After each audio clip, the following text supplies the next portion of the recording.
대출을 풀어주고 각종 법적인 규제들을 완화해주고 취득세, 보유세, 양도세 등을 완화해주면 자연스러운 시장 경제의 논리에 따라 내 집 마련에 대한 수요와 거래 건수는 올라갈 것입니다. 안녕하세요. 부동산의 정석 정유석입니다. 오늘은 오세훈 서울시장께서 당선 후 부동산 정책의 변화에 대해 굵직굵직한 내용들에 대해서 이야기해보고자 합니다. 일단 큰 틀에서 보면 첫 번째, 재개발 재건축 정상화, 두 번째, 민간 토지를 임차해 짓는 상생주택, 세 번째, 도심형 타운하우스인 모아주택, 네 번째, 기존 서울시 공급계획 계승 추진 등을 통해 물량을 확보할 계획이라고 하는데요. 일단 현재 정부 정책 기조인 공급 물량 확대와는 같은 틀을 유지한다고 보면 될 것 같은데요. 제발 저도 공급 물량이 늘어나길 너무나 간절히 원하는 바입니다. 그럼 우선 첫 번째, 재개발 재건축 정상화에 대해서 말씀드려 보겠습니다. 재개발과 재건축은 조합원들과 일반 분양자들 사이에 일종의 누가 더 돈을 많이 내고 조금 내느냐의 싸움입니다. 현재 한강변 재개발 재건축을 추진 중인 단지들이 35층 층수 제한에 걸려 재개발 재건축을 추진 못하고 있죠. 이것을 50층까지 층수 제한을 완화하겠다고 밝힌 것인데요. 사실상 이렇게 되려면 종상향을 해야 하고 토지 이용 계획, 도시정비법 등을 개정해야 합니다. 종상향이라 함은 용적률이라고 하죠. 대지 면적 대비 해당 건축물의 연면적의 합계를 말합니다. 연면적이라 함은 해당 건축물의 바닥 면적의 총합을 뜻합니다. 이처럼 1종 주거지역, 2종 주거지역 이렇게 건축법상의 해당 지역의 용적률이 법령과 지자체별 시행령으로 정해져 있습니다. 이것을 상향을 하여 1종 주거지역을 2종 주거지역으로, 2종 주거지역을 3종 주거지역으로 상향시켜 주겠다는 것인데요. 말만 들으면 그거 해주면 되지, 뭐가 어렵나 생각하실 수도 있습니다. 하지만 상식적으로 5층을 지을 수 있었던 우리 집이 7층까지 지을 수 있게 되었다고 치면요, 우리 집만 7층으로 올린다고 하면 옆집은 가만히 있을까요? 옆집도 7층까지 짓게 해달라고 아우성을 칠 겁니다. 종상향, 즉 용적률 인센티브를 받아서 층수 제한 규제를 피할 수 있다면 너무나 좋은 일이겠죠. 하지만 우리 집만 종상향을 해준다고 하면 옆집, 앞집, 뒷집은 절대 가만히 있지 않을 것입니다. 그래서 이것이 매우 어려운 것입니다. 그래서 중앙정부나 지자체에서도 그냥 종상향을 해주진 않고요, 기부채납이라는 제도를 통해서 해당 대지의 일정 면적을 정부에서 가져갑니다. 공원, 체육관, 미술관 등등 공공의 이익을 위해 일정 토지를 내놓으라는 것이죠. 그러면 100평 토지에 10평을 주면 2개 층을 더 올리게 해주겠다.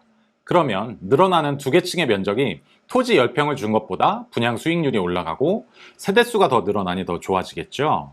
그러면 기존 조합원분들은 일반 분양 세대수가 늘어나니 조합원들의 추가 분담금은 더 줄어드는 것입니다. 추가 분담금이라 함은 말뜻 그대로 내가 아파트든 빌라든 신축이 될 시 그에 따라 추가로 납부해야 되는 금액을 뜻합니다.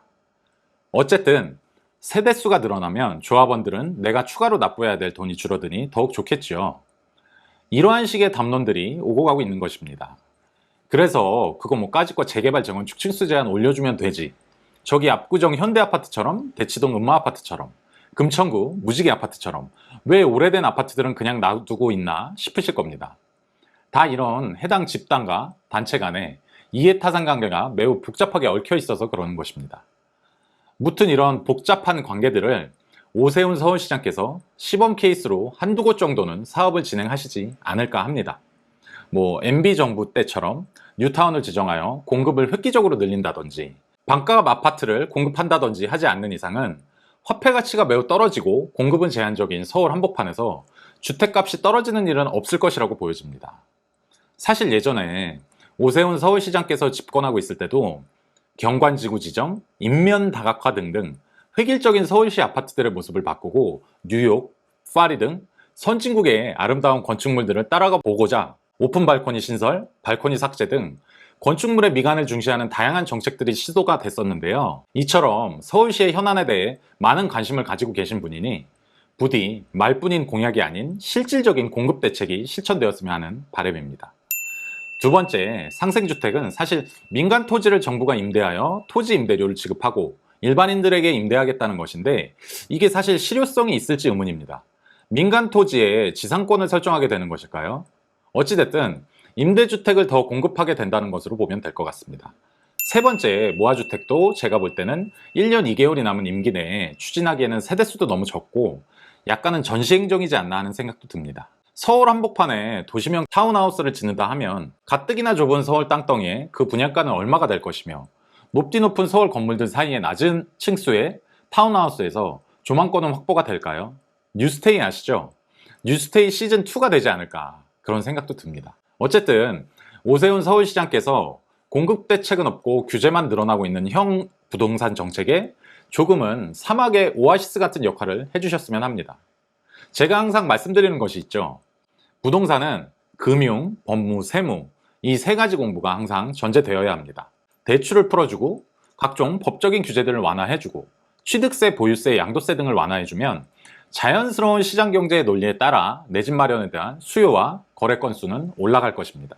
코로나 관련해서 자영업자들의 영업시간은 12시까지 늘려주는 대신 방역 지침은 조금 더 타이트하게 지키도록 규제한다는 뉴스 보도가 있더라고요.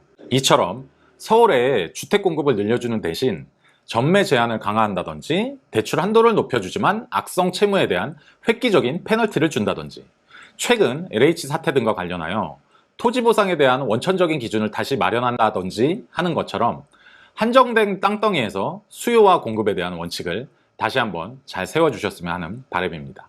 인서울 아파트에 대한 꾸준한 수요는 그 어떤 것도 막지 못할 것입니다. 부디 적절한 공급 대책이 뒷받침되어 적절한 시장 경제의 논리에 따라 부동산 시장이 건전하고 건강하게 돌아가길 바라겠습니다. 오늘의 영상은 이렇게 마치도록 하겠습니다. 주제가 너무 들쑥날쑥인데 제가 그때그때 생각나고 하고 싶은 말들을 영상으로 제작하다 보니 그런 것 같습니다. 궁금하신 점이나 촬영했으면 하는 주제가 있으면 댓글이나 제 메일 주소를 통해 의견 주시면 반영하도록 하겠습니다. 다음 영상에서 찾아뵙도록 하겠습니다. 감사합니다.